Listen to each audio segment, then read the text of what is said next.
Oke guys, sebelum kita mulai ada baiknya dibantu like video ini, dan bagi yang baru bergabung silahkan tekan dulu tombol subscribe dan aktifkan loncengnya.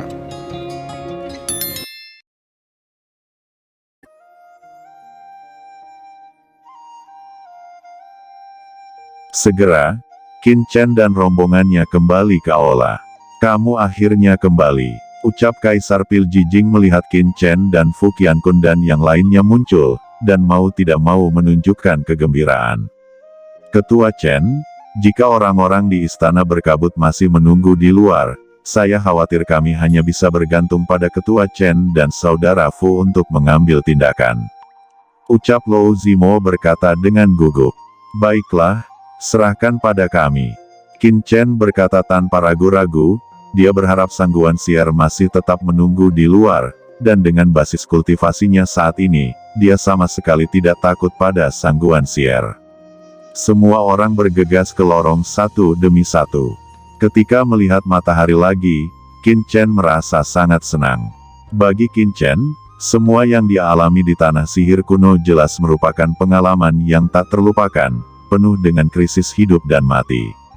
Setelah Qin Chen keluar, dia tidak melihat orang lain, dan segera mengerti bahwa saluran luar angkasa ini diacak, semua orang ditransmisikan ke berbagai tempat.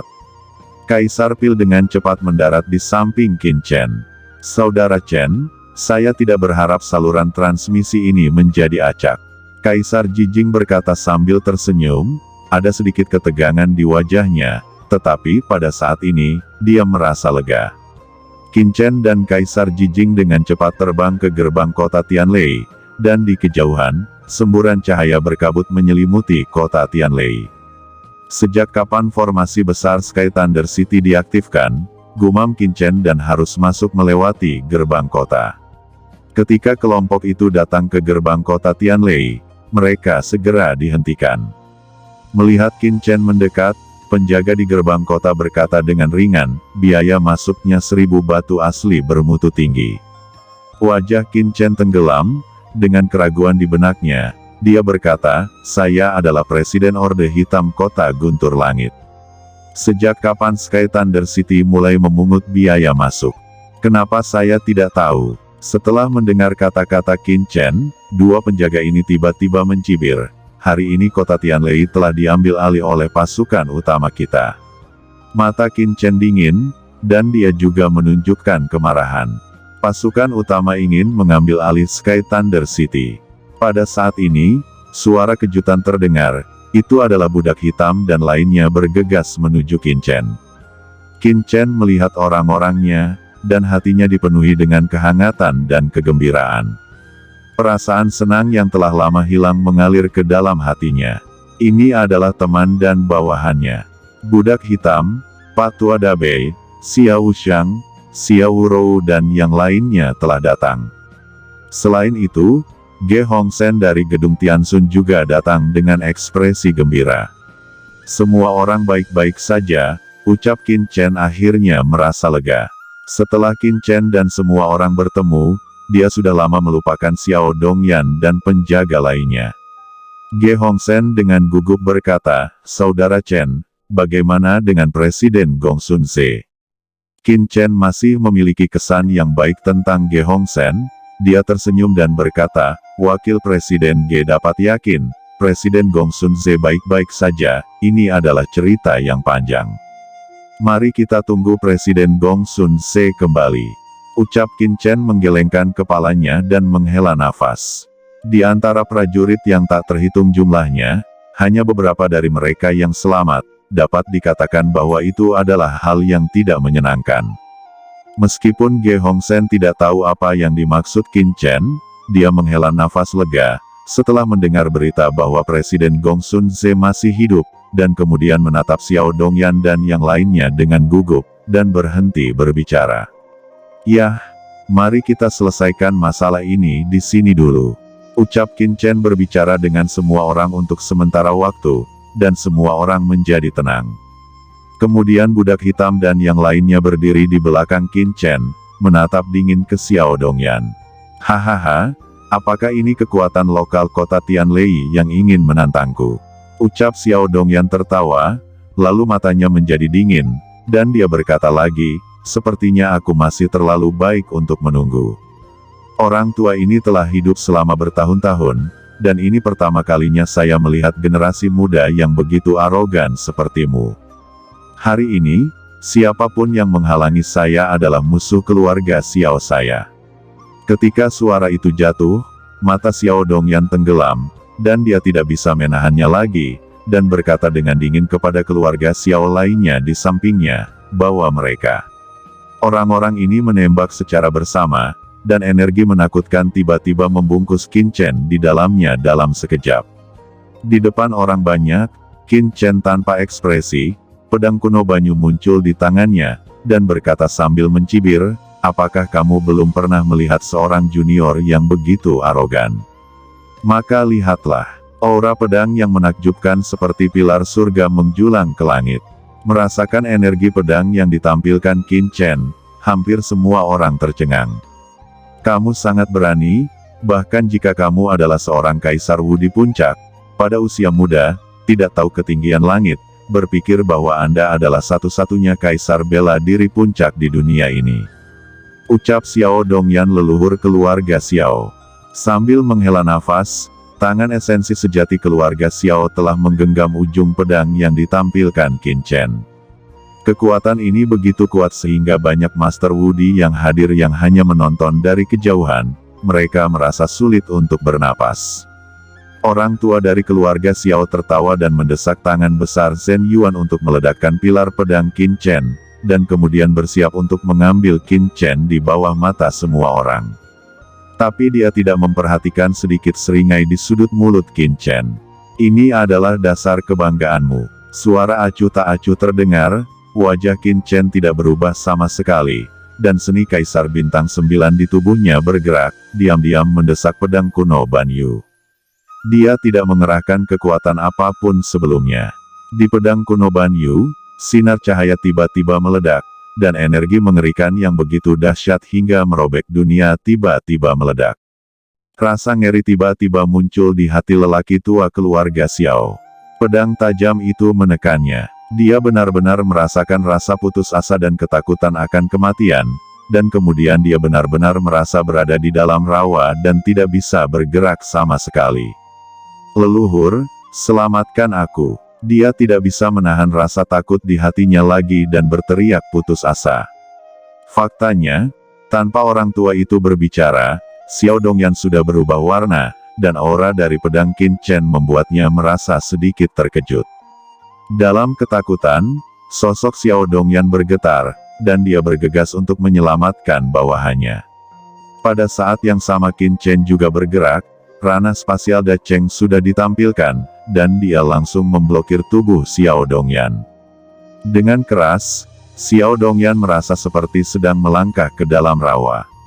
Pada saat ini, dia akhirnya tahu mengapa bawahannya tidak bisa bergerak. Bidang aturan ruang ini terlalu menakutkan. Pada saat Xiao Dongyan menerobos ranah spasial Qin Chen, energi pedang yang dilambaikan Qin Chen telah menyapu bawahannya, dan Master Top keluarga Xiao itu meledak dan berubah menjadi kabut darah. Leluhur tua Xiao, apakah kamu tahu apa itu jenius yang arogan sekarang?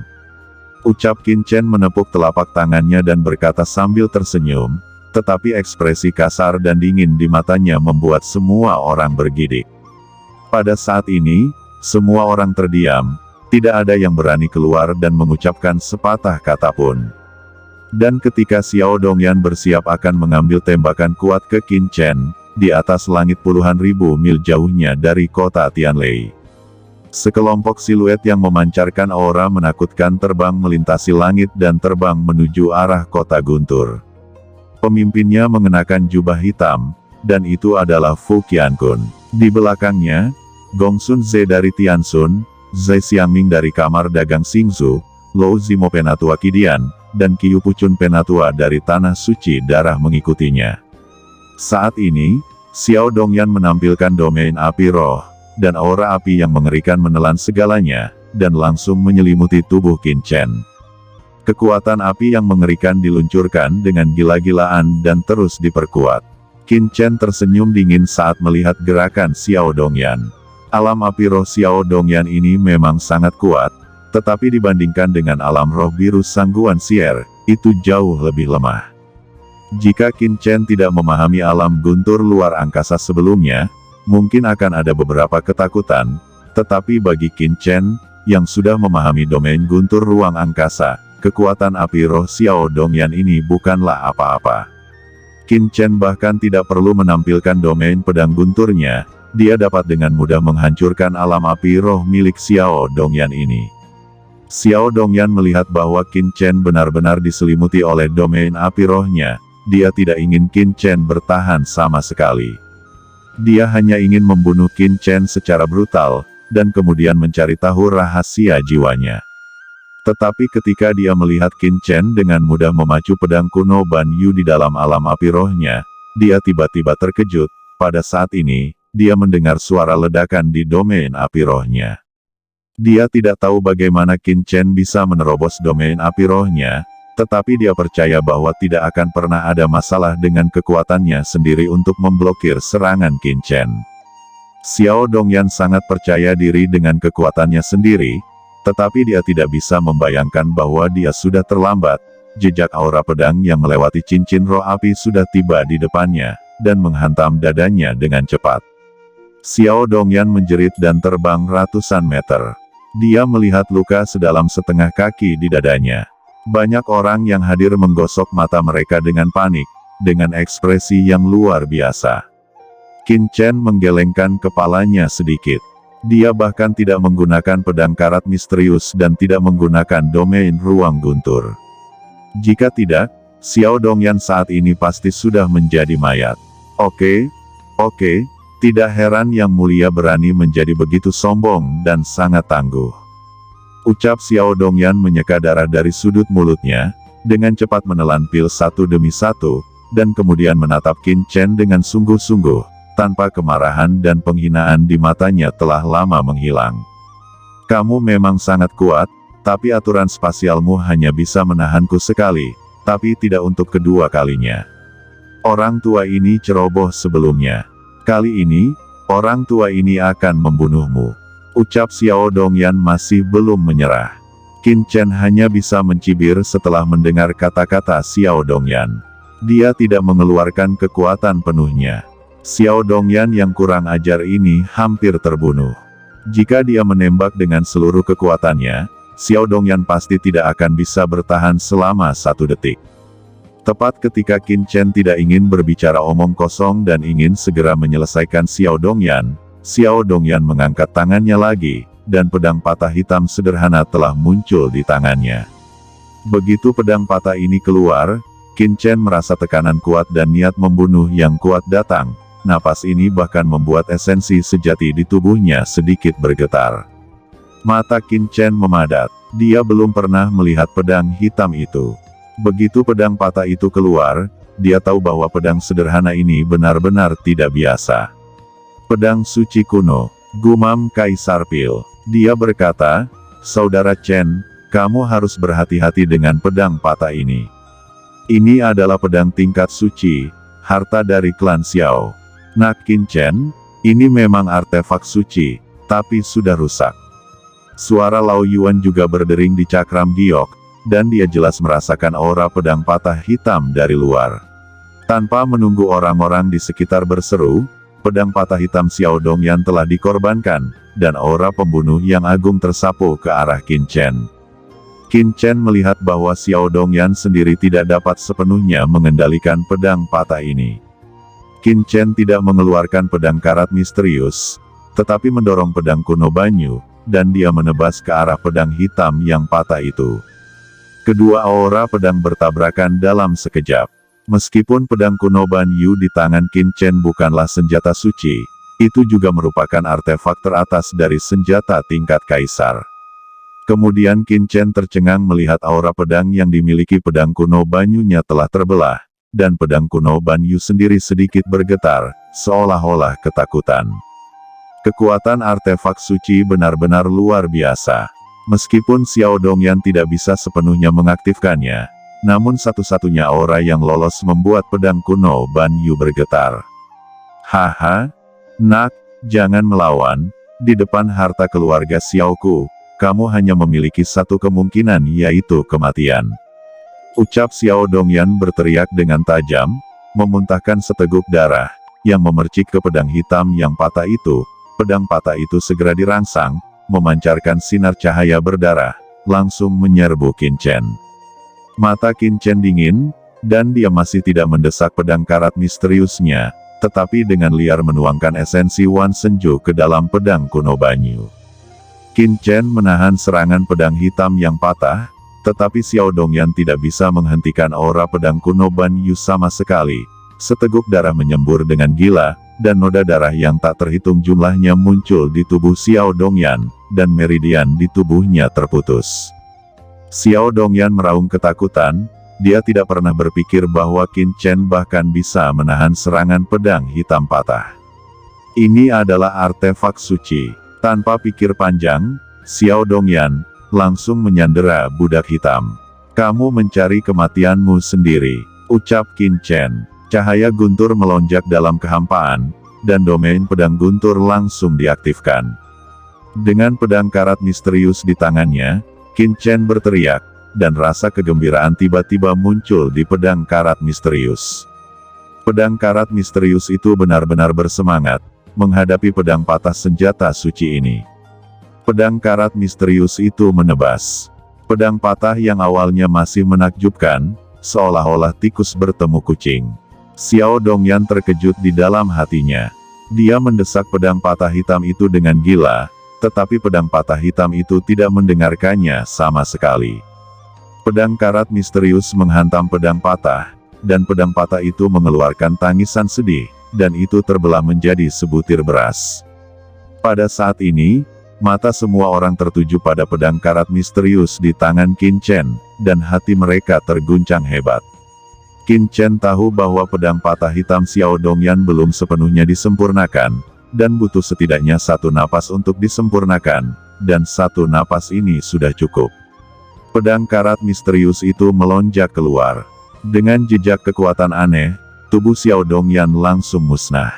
Qin Chen mengangkat tangannya mengambil cincin penyimpanan Xiao Dongyan dan pedang patah hitam, dan berdiri dengan bangga di lapangan. Tidak hanya Teng Huazang, Sekte Hantu Surgawi, 7 Nyi dari Sekte Setan Kematian, dan bahkan pemimpin Aula Artefak dan Tanah Suci Garis Darah, semua menatap pedang karat misterius di tangan Qin Chen. Selama mereka bisa mendapatkan artefak suci di tangan Qin Chen, kekuatan mereka pasti bisa sangat ditingkatkan, setidaknya 2 kali lipat. Pada saat itu, siapa lagi yang bisa menjadi lawannya di dunia ini? Menurut mereka, alasan mengapa Qin Chen bisa membunuh Xiao Dongyan sepenuhnya karena senjata suci di tangannya, dan kekuatan Qin Chen sendiri juga membuat mereka bersemangat. Qin Chen pasti memiliki rahasia yang mengejutkan dalam dirinya. Qin Chen mencibir, dan sedikit rasa dingin melintas di matanya. Dia tidak menyangka bahwa bahkan setelah dia membunuh Xiao Dongyan, masih ada orang yang berniat melawannya. Apakah orang-orang ini tidak takut mati? Qin Chen awalnya ingin merekrut semua kekuatan benua Tianwu untuk melawan Istana Berkabut. Tapi sekarang, niat itu tampaknya telah hilang. Kaisar Jijing berkata pada semua orang, jika aku jadi kalian, aku akan dengan patuh keluar dari Sky Thunder City. Ucap Kaisar Jijing dan kemudian memerintahkan, semua orang Pavilion Pil, mundur 100 meter. Ketika semua orang mendengar kata-kata Kaisar Pil, hati mereka menjadi dingin. Betapa menakutkannya putra ini, sehingga Kaisar Pil lebih suka memarahi wakil Master Pavilion daripada berkonflik dengan Qin Chen. Saat ini, semua orang melihat 5 sosok di langit yang sangat jauh. Hanya dalam sekejap mata, mereka telah tiba di depan mereka. Setelah melihat situasi di sini, kelima sosok itu langsung berkata satu persatu. Hahaha, Saudara Chen, kamu benar-benar telah mengambil langkah lebih dulu. Saudara Chen, Anda telah banyak membantu. Saya akan mengikuti Saudara Chen di masa depan. Suara-suara kejutan itu terdengar di telinga orang banyak. Orang-orang ini adalah Fu Qiankun, Lou Zimo, Qiu Puchun dan Gong Sun Se. Mengapa Penatua Lou Zimo dan Penatua Qiu Pucun memperlakukan pemuda itu dengan sangat hormat? Bisik kerumunan tampak heran. Chen kecil, apa yang baru saja terjadi di sini? Tanya Fu Qiankun yang sudah menyadari ada yang salah dengan suasana di lapangan saat ini. Pada saat ini, Fu Qiankun telah mengenakan topeng lagi, dan mereka tidak bisa melihat wajah asli Fu Qiankun sama sekali. Tetapi sejak kapan sosok mengerikan seperti itu muncul di daratan? Hanya melihatnya saja membuat mereka gemetar.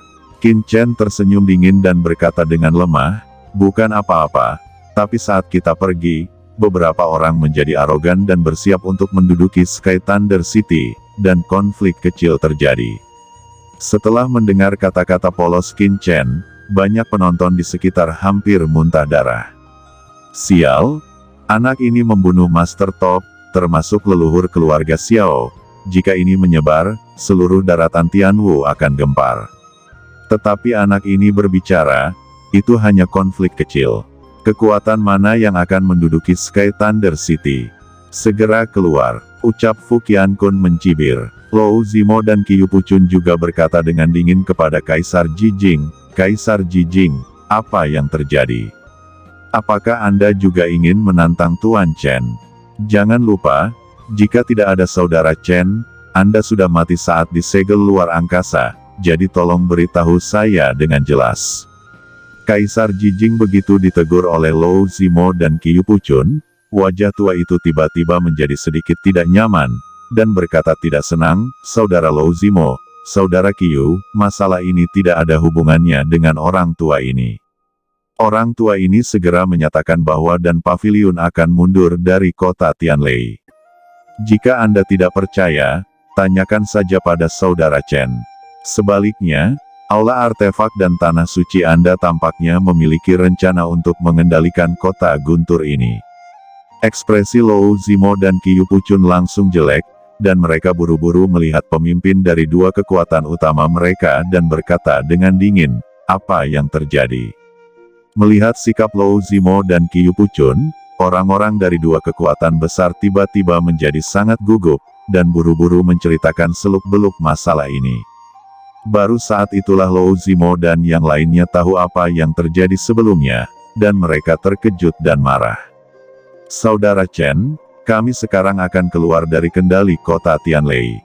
Jangan khawatir, selama Saudara Chen ada di sana, aula kami tidak akan pernah terlibat di kota Tianlei. Inilah yang dikatakan Lou Zimo. Jika ada yang berani menentang, aku akan membunuhnya. Lou Zimo buru-buru menjelaskan kepada Qin Chen. Oke teman-teman, terima kasih sudah menonton. Jangan lupa like, komen, dan subscribe.